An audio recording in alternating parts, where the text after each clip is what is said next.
আজকে বেশ কিছুদিন যাবৎ এত বেশি বৃষ্টি হচ্ছে, এই বৃষ্টির মধ্যে কোনো কিছুই ভাল লাগে না। না কাজ করতে ভাল লাগে, না রান্নাবান্না করতে ভাল লাগে। তো যাই হোক, হ্যালো এভরিওয়ান, আসসালামু আলাইকুম, কেমন আছেন সবাই? আজকে ভিডিওটা সকাল থেকে শুরু করছি। সকালে ঘুম থেকে উঠেই দেখি নন স্টপ বৃষ্টি, মানে বৃষ্টি থামার কোনো নামই নাই আজ বেশ কিছুদিন যাবৎ। আর এই বৃষ্টির মধ্যে কোনো কাজ করতে ইচ্ছাই হয় না, মনটা চায় সারাটা দিন শুয়ে থাকি। তো যাই হোক, কাজ তো করতেই হবে। তো সকালে ঘুম থেকে উঠেই নাস্তা করে রুমটা গুছিয়ে নিচ্ছি। অফ ক্যামেরাতে নাস্তাটা করে নিয়েছি, কেননা আজকে কাঁঠাল ছিল, কাঁঠাল তার সাথে দুধ আর মুড়ি দিয়ে সকালে নাস্তাটা করে নিয়েছি। এক্সট্রা করে কোনো নাস্তা তৈরি করিনি। তো এদিকে কম্বলটা ভাঁজ করে নিলাম। আর আমার ছেলের এই কম্বল ছাড়া ঘুমিয়ে আসে না, সেই কম্বলটা কাছে নিয়ে তারপর ঘুমাবে, যতই গরম হোক না কেন। আমি ফ্যানে চার্জ দিয়ে দিলাম, কেননা বৃষ্টি হলেও কিন্তু গরম কমে নাই, অনেক বেশি গরম লাগে। আমার তো খাট গোছানো শেষ, এখন ওয়ার্ডরোবের উপরে কি অবস্থা হয়ে আছে দেখতেই পাচ্ছেন।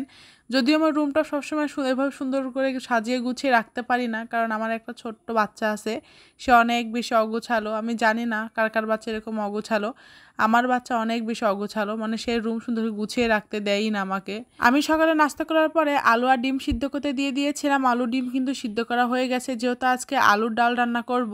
আমাদের উত্তরবঙ্গে আলু দিয়ে ডিম ঘাটি বলে, মানে এটা বলে। এটা খেতে এত যে বেশি মজা লাগে, বিশেষ করে যেগুলা বড় বড় মাছ দিয়ে আলু ঘাটি করা যায় ওগুলো বেশি মজা লাগে ডিমের থেকে। ডিম দেওয়া মজা লাগে, খুব একটা খারাপ লাগে না। তো এদিকে আমি সুন্দর করে ছিলে নিব আলুগুলা, তার সাথে 3টা ডিম দিয়েছিলাম, যেহেতু আমরা মানুষই 3 জন। যদিও এত বেশি ডিম খায় না, আমি আর আমার বড়ি খাবো আর কি। তো এদিকে আলুগুলা ছিলে নিচ্ছি। আলুগুলো খুব সুন্দর সিদ্ধ হয়ে গিয়েছিল, কেননা অনেকক্ষণ সিদ্ধ করতে দিয়ে দিয়েছি। প্রায় 1 ঘন্টার মতন আলু সিদ্ধ হয়েছে, মানে কারেন্টে চুলাতে দিয়েছিলাম, একা সিদ্ধ হয়ে গেছে। আমার কিন্তু আলু ছিলা শেষ, এখন এগুলো সুন্দর করে পরিষ্কার করে রেখে দিব। আর এদিকে ভাতের চাউলটাও ধুয়ে নিব। আজকে ভাবছি আমার বরের ডিউটি আছে দুপুরে, কেননা আজকে তার ডিউটি পড়েছিল না, ভাবছিলাম দুপুরে ডিউটি থাকবে, কিন্তু আজকে আমার বরের ডিউটি ছিল না। আমি হুদাহুদি তাড়াহুড়া করে রান্নাবান্না করেছি। তো আজকে আলু ডাল রান্না করব, তার সাথে করব ডাউলের ভর্তা, কিন্তু বেশ ভালোই লাগে। ভাতের মধ্যে সিদ্ধ দিয়ে দিলাম, আমাদের উত্তরবঙ্গে অবশ্য ভাতের মধ্যে এইভাবেই সিদ্ধ দেয়। আর এদিকে আলুগুলো ছিলে রেখেছিলাম, এখন এগুলো সুন্দর করে হাত দিয়ে একদম ঘাঁটি করে নিব, মানে একদম ভেঙে নিব। তারপরে ডিমটা ভেজে নিব। যেহেতু আমি আজকে পাতিলে রান্না করব, পাতিলে যদি ডিম ভাজতে যায় তাহলে ডিমটা নিচে লেগে যাবে, যেটা সুন্দর হবে না। একটু আগে কড়াইতে আমি ডিম ভেজে নিয়েছিলাম, আমার বরকে সকালে দিয়েছি ডিম ভেজে। তো এই কড়াইতে আবার এই ডিমগুলো ভেজে নিচ্ছি। ডিমটা ভাজা হয়ে গেছে আমার, এখন আমি উঠিয়ে নিব।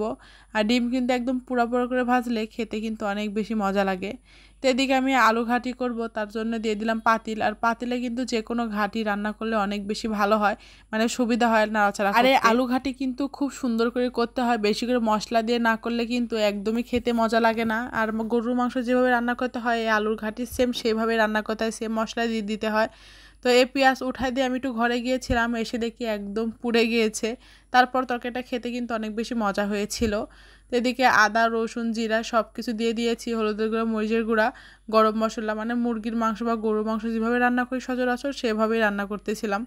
এদিকে এখন আলু ভেঙে রাখছিলাম, সেই আলুগুলো আমি দিয়ে দিয়েছি, তার সাথে ডিমও দিয়ে দিয়েছি। এই আলু ঘাটি করতে কিন্তু অনেক বেশি সময় লাগে, অনেকক্ষণ কষাতে হয়। আমি কিন্তু খুব সুন্দর করে আলু ঘাটিটা কষিয়ে নিয়েছি অফ ক্যামেরাতে। এখন ঝোলের পানিটা দিয়ে দিব। ঝোলের পানিটা দিয়ে দেওয়ার পরে আমার কিন্তু তরকারিটা হয়ে যাবে। তাই তো আমার কিন্তু তরকারিটা হয়ে গেছে, কালারটা কত সুন্দর হয়েছে। আজকে ভিডিওটা খুব একটা বড় করব না, আজকে ভিডিও এ পর্যন্তই। সবাই ভালো থাকবেন, সুস্থ থাকবেন, আল্লাহ হাফেজ।